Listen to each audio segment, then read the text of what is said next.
Uma pessoa que me escreveu, disse que não gostaria de ser identificada, ela me disse assim: padre, minha mãe faleceu. Além da tristeza que é natural do luto, eu me sinto muito angustiada, pois apesar de amá-la muito, nós não tínhamos um bom relacionamento. Não era uma relação normal entre mãe e filha. E minha lembrança não alcança quando e por que isso começou. Ela sempre foi uma pessoa muito fria, distante, nunca conseguimos conversar como mãe e filha, nunca lhe faltei com respeito e nos momentos de doença sempre dei o amparo que ela precisava. Sabe, padre, na realidade era muito difícil para mim dar o que eu não recebia. E nos últimos anos acabei me tornando uma pessoa fria também em relação a ela. Minha angústia é também por não ter conseguido ser uma pessoa melhor nessa situação. Por favor, dê-me uma orientação. Minha filha, sempre que a gente perde uma pessoa, é natural que a gente fique tentando mensurar o que a gente viveu. Isso não é possível, é até injusto com a gente. Toda vez que eu tento, toda vez que eu volto os meus olhos para o passado, eu tenho uma tendência muito natural em atribuir culpas, atribuir responsabilidades, como se isso fosse modificar alguma coisa, né? O fato é que, à medida que nós estamos vivendo, nem sempre nós somos livres o suficiente para modificar as nossas atitudes. Eu falava aqui para vocês no início, né, que muitas vezes eu não sou capaz de modificar uma atitude porque eu não sou suficientemente livre para compreendê-la. E relação de mãe e filha passa muito por isso. Nem sempre mãe é livre no momento que está sendo mãe. E filho também nem sempre é livre no momento que está sendo filho.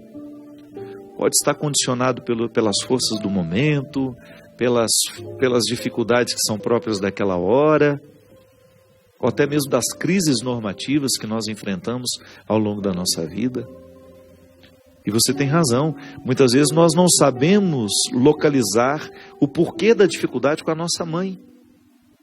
Eu preguei um retiro na semana passada e eu falava da experiência que nós fazemos de Deus a partir da experiência que nós fazemos de nós mesmos. E há um momento do retiro em que eu convidei as pessoas que estavam ali comigo a pensarem nos papéis que seus pais exerceram na sua fé. Porque quando eu digo que Deus é Pai, é natural que eu convoque a imagem que eu tenho de Pai. A palavra Pai vai me reportar ao Pai que eu tive na terra. Deus é Pai. Naturalmente eu penso na minha experiência com meu Pai. Tantas vezes eu tenho dificuldade de fazer uma experiência com Deus amoroso porque minha relação com meu Pai não foi boa. Eu preciso me libertar disso.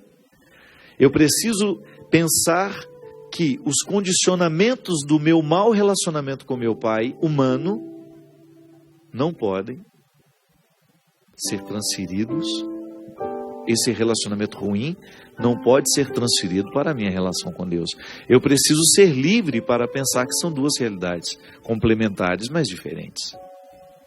Podem até se complementar, mas são questões diferentes. Somente o tempo, à medida em que eu me liberto. Porque eu vejo muita gente não acreditar em Deus porque tiveram dificuldade de acreditar em seus pais. Experiências humanas mal feitas geram seres humanos, muitas vezes, com muita dificuldade de viver a experiência da transcendência. Quando é que começa isso? A gente não sabe, você mesma disse. O fato é que num determinado momento você percebeu que existia uma indisposição entre você e sua mãe. Isso é tão comum, gente, é mais comum do que nós imaginamos. Todos nós, em algum momento da vida, precisamos curar essa relação com os pais. Vamos colocar os papéis nos seus devidos lugares. Porque senão, a gente morre sem ter chegado ao melhor do nosso relacionamento. Porque você pode muito bem chegar à conclusão que a sua mãe não é a pessoa com quem você mais tem afinidade, apesar dela ser a sua mãe. Não é nenhum pecado você, num determinado momento da sua vida, estabelecer uma relação respeitosa sempre, mas sem a cumplicidade, porque ela não foi possível. E quanto mais você insistia na cumplicidade com a sua mãe, na intimidade com a sua mãe, mais desastrosa ficava aquela relação. De repente, uma certa distância pode até fazer bem, para vocês conviverem melhor no futuro. Eu não estou falando de abandonar a mãe, não. Eu estou falando de estabelecer limites para essa relação, de você não carregar as culpas da necessidade de ser igual a todas as outras filhas. Não é assim que funciona. Eu, na relação com a minha mãe, eu tenho características que são específicas da minha relação com ela, que são diferentes dos meus outros irmãos. A intimidade não é uma regra. A intimidade é uma afinidade que acontece sem que a gente explique. Por que eu posso ter uma afinidade com Julie e não tenho de repente com uma outra pessoa? A gente não consegue explicar a afinidade. Mas quando nós temos isso, essa dificuldade, num papel tão determinante na nossa vida como pai e mãe, é natural que a gente se sinta culpado. Mas não deveria ser assim. A gente deveria encarar isso com mais naturalidade. As questões humanas não deveriam nos assustar tanto quanto nos assustam. Sim, é o meu pai, mas eu tenho dificuldade com ele. Pronto. A partir do momento que a gente tem coragem de dizer isso, a verdade nos ilumina e a gente começa a ter um pouco mais de sensibilidade no trato com a dificuldade. O grande problema é quando nós estamos dentro de um contexto de sacralidade tão estabelecido que a gente não permite dizer que não temos intimidade com o pai, com a mãe, ou até mesmo com o irmão. As relações familiares, elas são sempre carregadas de culpas. E nós não deveríamos agir assim. A partir do momento que a gente reconhece o papel do outro na nossa vida, o porquê dele nos incomodar tanto, o porquê de nós termos dificuldade com ele, e a gente começa a trabalhar isso no nosso dia a dia, as relações vão ficando mais saudáveis. Então, quando o outro vai embora sem a gente ter feito esse dever de casa, é natural que o incômodo seja maior. Porque aí você também já está romantizando, né? O outro já morreu, você não tem como alterar, aí você fica com aquelas perguntas inférteis. Ah, se eu tivesse feito.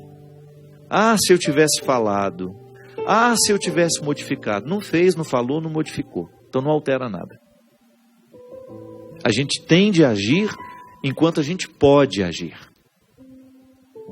A gente tem que resolver enquanto as pessoas estão vivas. Enquanto a gente pode olhar nos olhos e dizer com muito amor: mãe, a senhora é minha mãe, mas nós temos mais dificuldades que facilidades.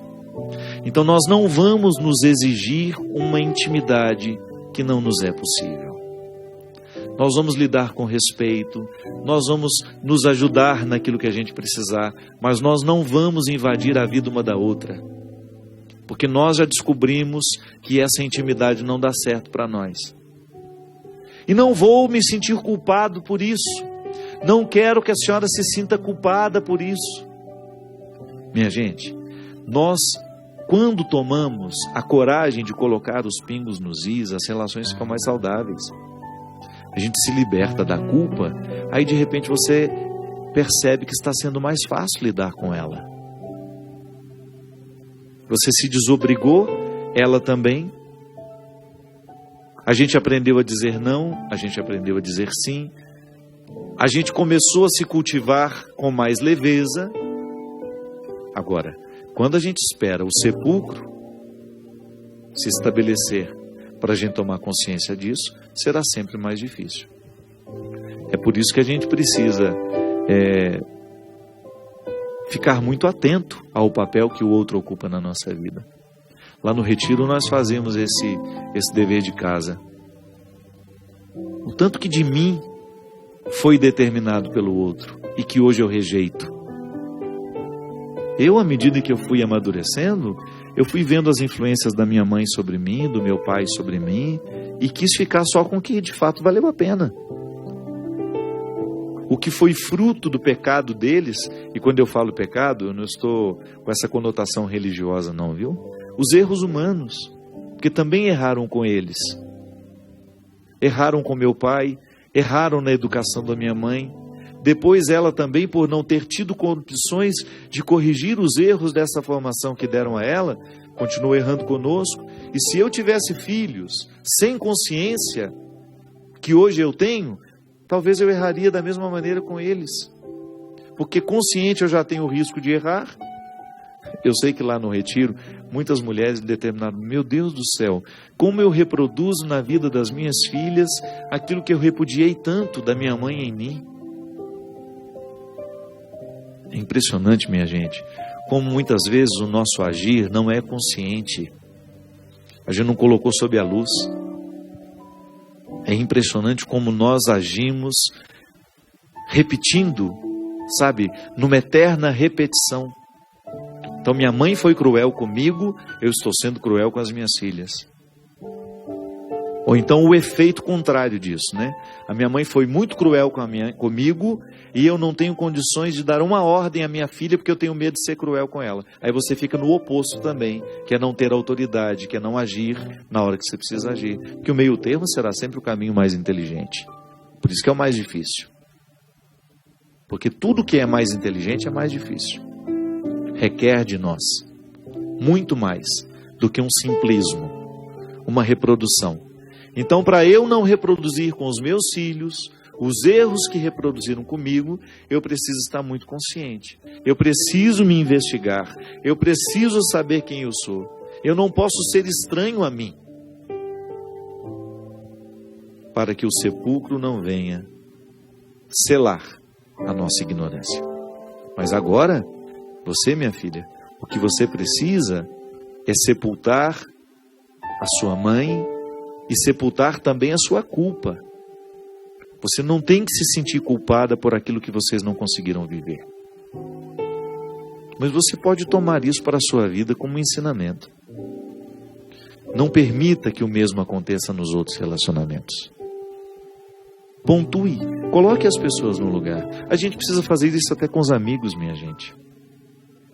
Quantas vezes nós somos vítimas de exigências cruéis de pessoas que não têm o menor respeito por nós e que nos exige aquilo que não é de direito delas exigirem. Se você aceita as exigências, o outro não vai parar de exigir nunca. O outro se sentirá no desejo de invadir a sua vida porque você um dia não estabeleceu o limite. Em todas as relações nós precisamos pontuar, precisamos colocar o papel do outro na nossa vida. Em tudo na vida, em tudo a gente precisa pontuar, a gente precisa estabelecer limites. Até mesmo na relação com os nossos pais.